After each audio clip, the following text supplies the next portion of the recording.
আমাদের চ্যানেলের সকল দর্শকদের জানাই আসসালামু আলাইকুম। প্রিয় দর্শক, সৌদি আরবের একজন অধিবাসী মোহাম্মদ বিন মুরসাল এর গলা কেটে দেওয়া হয়।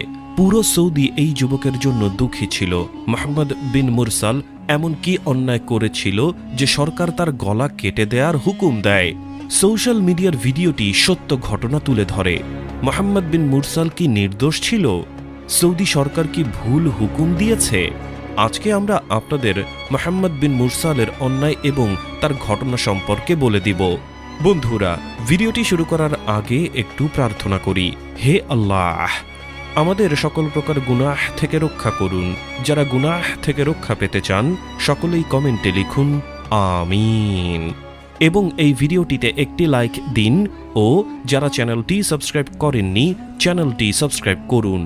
এই ভিডিওটির লাইক টার্গেট 10,000, তাই সকলে এই ভিডিওটিতে লাইক দিয়ে দিন। তো চলুন শুরু করি। প্রিয় বন্ধুরা, আপনারা এই কথাটি তো সকলেই জানেন যে সৌদি আরবের শাস্তি সম্পর্কে পুরো দুনিয়া অবগত। বাকি পুরো বিশ্বে এই শাস্তিগুলোকে জুলুম বলে মনে করা হয়। তবে ইসলামিক রাষ্ট্রগুলোতে এই শাস্তিগুলোই অবলম্বন করা হয়, আর এই কারণে মনে করা হয় যে সৌদি আরবে ক্রাইমের পরিমাণ কম। তবে এত কিছু হওয়ার পরেও সৌদি আরবে অবাক করে দেওয়া কিছু ঘটনা ঘটে থাকে। যেমনটা কিছুদিন আগে ঘটেছিল, এক ব্যক্তি পুরো সৌদি আরবকে দুঃখী করে দিয়েছিল। এই ঘটনাটি একটি ছোট ঘটনা থেকে শুরু হয়। তবে এই ঝগড়ার ফলে একজন কাজিন অন্য আরেকজন কাজিনকে মেরে ফেলে। যেই ব্যক্তিটি তার কাজিনকে মেরে ফেলেছে তার নাম হচ্ছে মোহাম্মদ বিন মুরসাল, আর সে তার কাজিন ভাই মুঈদ বিন আবদুল্লাহকে সাধারণ ঝগড়ার পর মেরে ফেলে। এই দুইজন ব্যক্তি কাজিন ভাই ছিল। বলা হয় তাদের গ্রাম আলাদা আলাদা, এবং এই দুইজন কাজিন ভাই টিকটকারও ছিল এবং সৌদি আরবে অনেক জনপ্রিয় ছিল। এই ঘটনার পর মোহাম্মদ বিন মুরসালকে সৌদি আইন গ্রেফতার করে এবং তার উপর আইনি ব্যবস্থা নেওয়া হয়। এরপর সৌদি আইন মোহাম্মদ বিন মুরসালকে মৃত্যুদণ্ড দেয় এবং তার গলা শরীর থেকে আলাদা করে দেওয়ার হুকুম দেয়।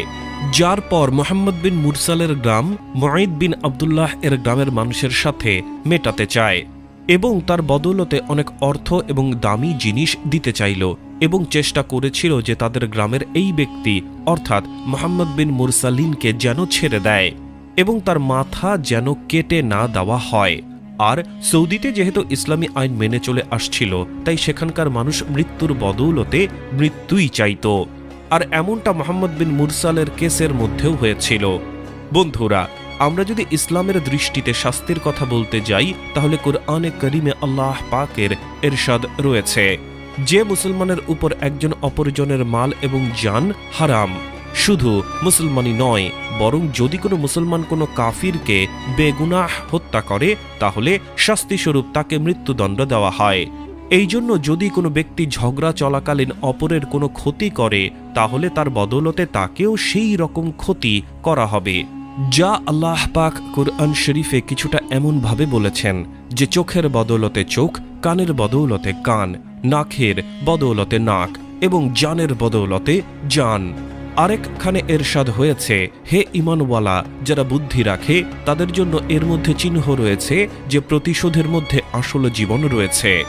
যদি আমরা এই হুকুমে মাসালাতে লক্ষ্য করি এবং তা ভালো করে বুঝার চেষ্টা করি, তাহলে বোঝা যায় যে অন্যায় কাজকারীদের ভালো পথে রাখার জন্যই এই সব কিছু বলা হয়েছে এবং এমন শাস্তি তাদের অন্যায় করা থেকে বিরত রাখে।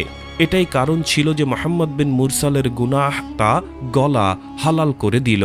মোহাম্মদ বিন মুরসালের গ্রাম মুঈদ বিন আবদুল্লাহ এর গ্রামকে এবং তাদের মা বাবাকে নিজের সকল ধন সম্পদ, টাকা পয়সা এবং তাদের সকল জিনিসপত্র তাদের সামনে রেখে দেয়। তবে মুঈদ বিন মুরসালের বাসার মানুষ তাদের সকল পেশ করা জিনিস নিতে না করে দেয়। এই জন্য মোহাম্মদ বিন মুরসালকে তার শাস্তি আইন অনুযায়ী দেওয়া হলো। দর্শক, সৌদি আরবের শাস্তির নিয়ম আমাদের জন্য একটি শিক্ষা যে সেখানে মুঈদ বিন আবদুল্লাহ এর পরিবারকে কোনোভাবেই জোর করা যাবে না। ক্ষমা পাওয়ার জন্য মোহাম্মদ বিন মুরসালের গ্রামবাসী মুঈদ বিন আবদুল্লাহ এর গ্রামবাসীদের সাথে মাটির মধ্যে বসে নিজের পাগড়ি মাটির মধ্যে রেখে তাদের কাছে ক্ষমা প্রার্থনা করে এবং তাদের অনেক অর্থ এবং জিনিসপত্র অফার করা হয় এবং মোহাম্মদ বিন মুরসালের মা তার সন্তানকে ফাঁসি দেওয়ার আগে গলায় জড়িয়ে কান্নাকাটি করছিলেন। এই দেখে সৌদির সকল ব্যক্তি বলতে লাগে যে এই ব্যক্তিকে মাফ করে দেওয়া উচিত। শুধু এই পর্যন্তই থেমে থাকেনি কথা। মোহাম্মদ বিন মুরসালের ছোট ছেলে তাদের সামনে কান্না করতে করতে তার বাবার জন্য ক্ষমা প্রার্থনা করে।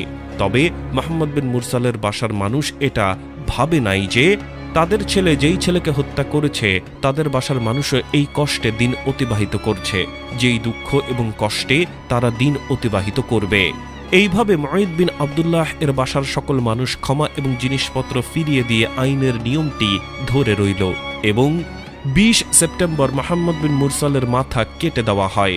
সৌদির মানুষরা এর জন্য জনপ্রিয় যে তারা ইসলামী নিয়ম মেনে চলে, যার ফলে সৌদি আরবে এরকম ধরনের অপরাধ কাজ অনেক কম দেখা যায় এবং সেখানে বছরের পর বছর এমন ধরনের অন্যায় কাজ দেখা যায়, কেননা সেখানকার শাস্তি মানুষকে অন্যায় কাজ থেকে দূরে রাখে।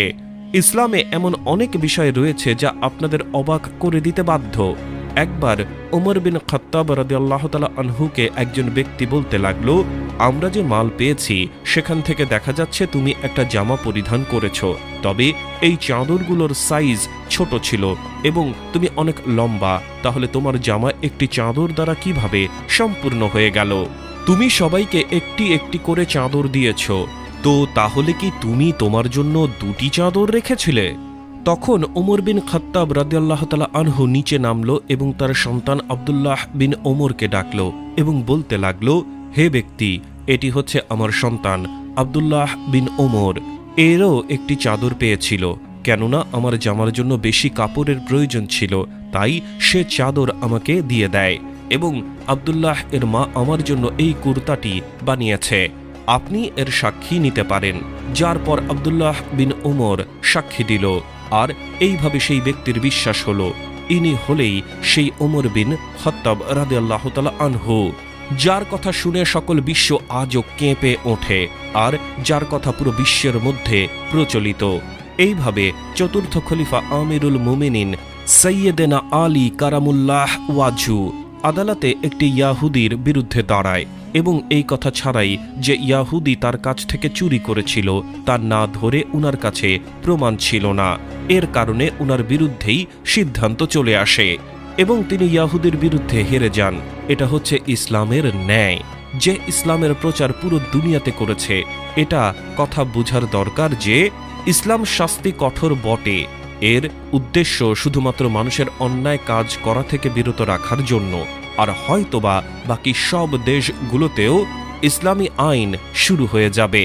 তো বন্ধুরা, এই ছিল আমাদের আজকের ভিডিওটি ভালো লাগলে অবশ্যই লাইক, কমেন্ট ও সাবস্ক্রাইব করবেন এবং ভিডিওটির বিষয়ে আপনার যদি কোনো মতামত থাকে তাহলে কমেন্ট করে জানাবেন। দেখা হচ্ছে পরবর্তী ভিডিওতে। আল্লাহ হাফেজ।